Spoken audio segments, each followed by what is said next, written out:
Ini kan lagi rame nih soal importasi gula, Bapak. Isu yang sedang hangat sekarang ini, di mana posisi KPPU? Ya, karena importasi gula tersebut sebetulnya bukan hanya terjadi pada masa pemerintahan, pada masa kepemimpinan Menteri Perdagangan yang bernama Tom Lembong. Saya minta data,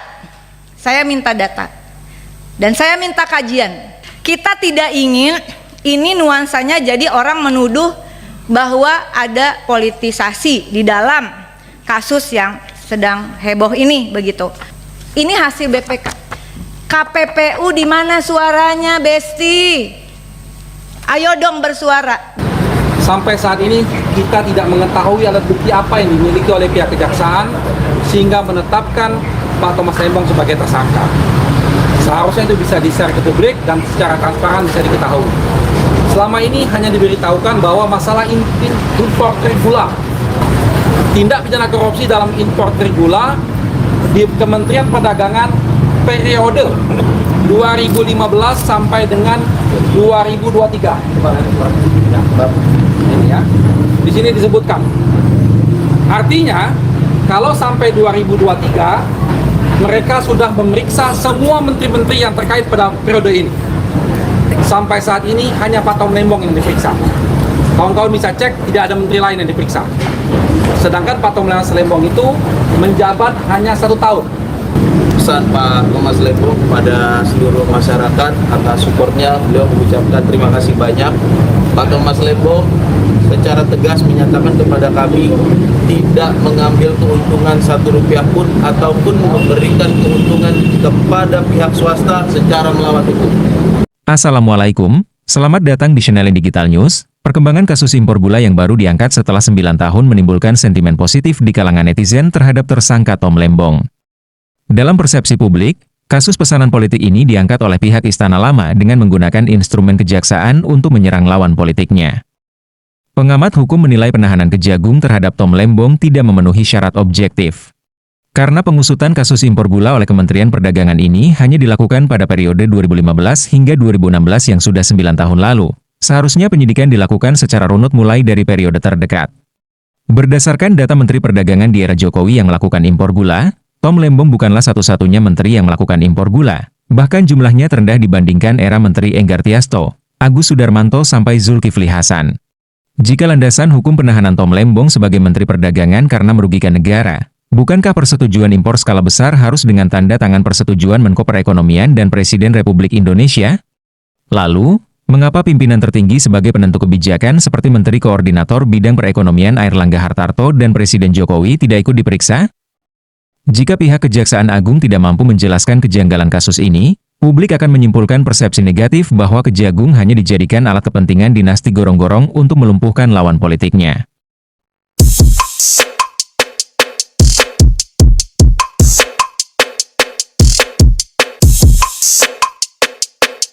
Ini kan lagi rame nih soal importasi gula, Bapak. Giliran Starling, KPPU cepet banget langsung ya. Langsung respon yang kita kritik waktu itu Komisi 6. Tapi importasi gula, Bapak, KPPU pernah membuat position paper terhadap kebijakan dalam industri gula, tapi 2010. Oleh karena itu, isu yang sedang hangat sekarang ini, di mana posisi KPPU? Ya, karena importasi gula tersebut sebetulnya bukan hanya terjadi pada masa pemerintahan, pada masa kepemimpinan Menteri Perdagangan yang bernama Tom Lembong, begitu. Saya minta data,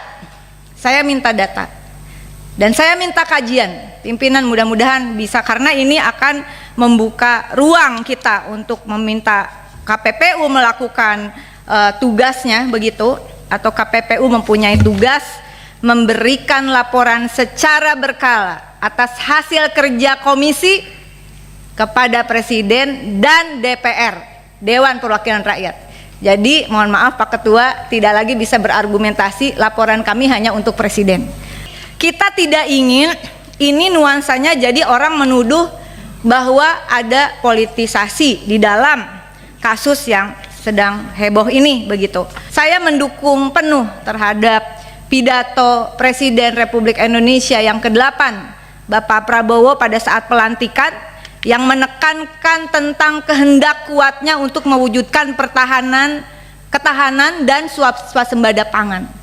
Ketahanan pangan, swasembada pangan, apalagi mencapai kedaulatan pangan, tidak mungkin kalau mafia pangannya tidak diberantas. Disitulah peran KPPU, silahkan dibaca, tolong koreksi kalau saya salah datanya, tolong koreksi dan saya minta untuk data terbaru. Impor gula Menteri Perdagangan Tom Lembong 2015-2016 kurang lebih 5 juta ton, tapi kalau data BPS 8,11 ton. Kedua, Menteri Perdagangan Enggar Tiasto 2016-2019 kurang lebih 15 juta ton, data BPS 13,59 juta ton. Mendag Agus Suparmanto 2019-2020 9,5 juta ton, BPS mengatakan 5,53 juta ton. Muhammad Lutfi 2020-2022 13 juta ton, BPS mengatakan 11,48 ton. Mendag Bapak Zulkifli Hasan 2022-2024 18 juta ton, tapi data BPS 8,72 ton. Importasi ini bukan sesuatu yang menurut saya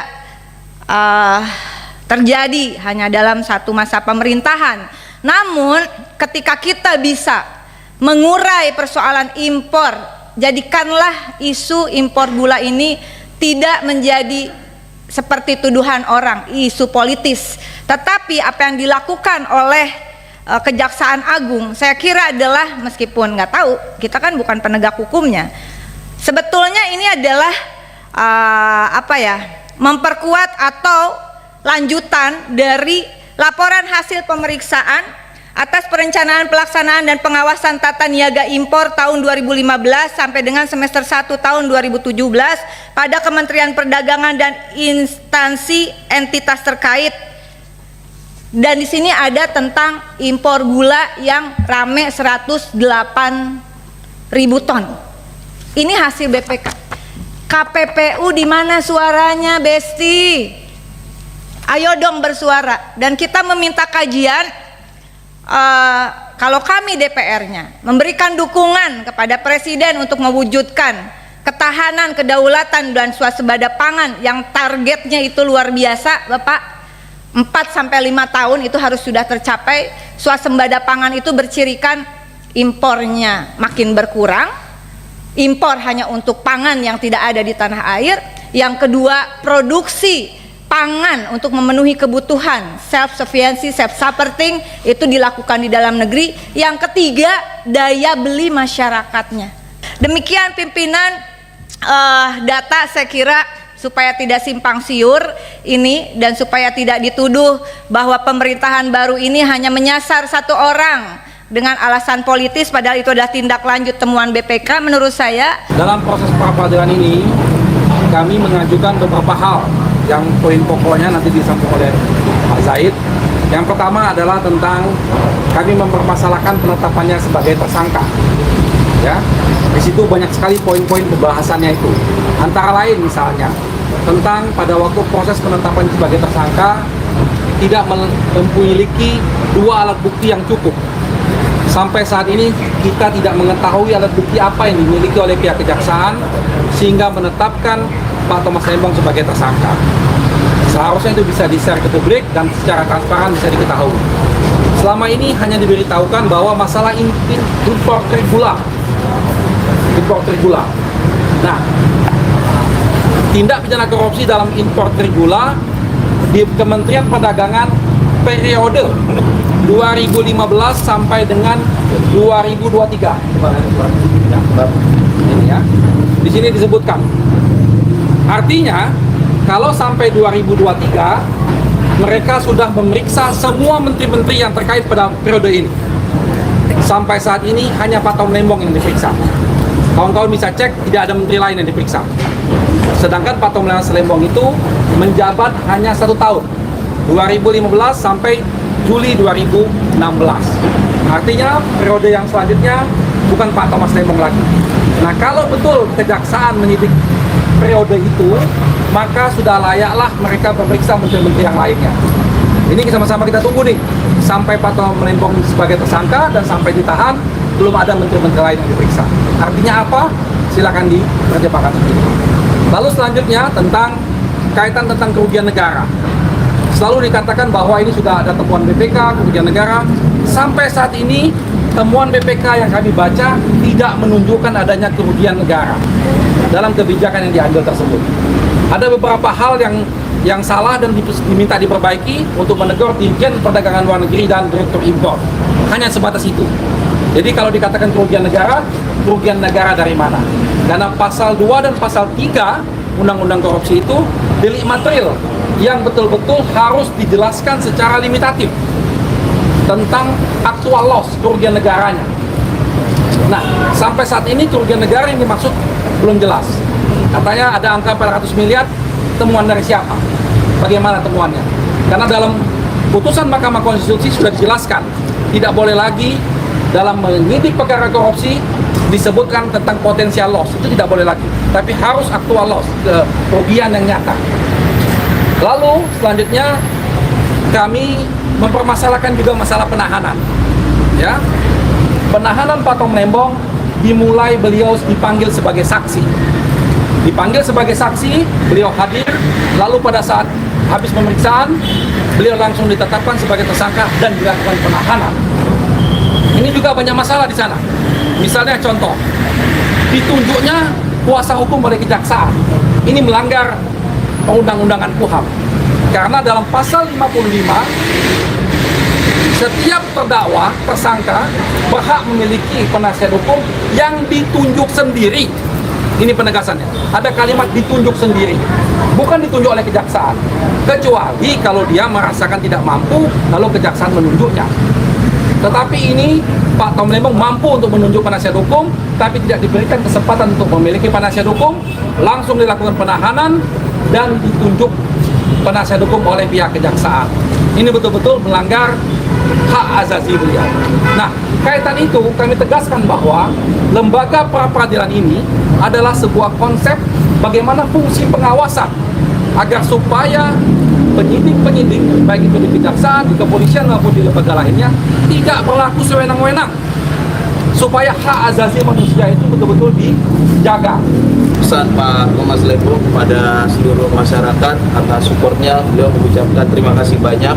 Pak Thomas Lembong secara tegas menyatakan kepada kami tidak mengambil keuntungan Rp1 pun ataupun memberikan keuntungan kepada pihak swasta secara melawan hukum.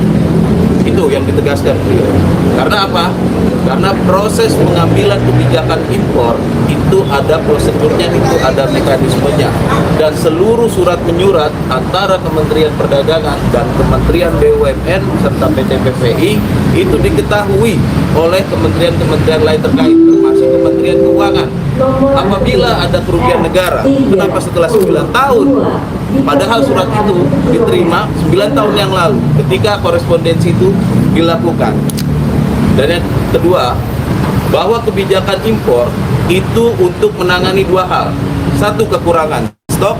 Dua, naiknya harga.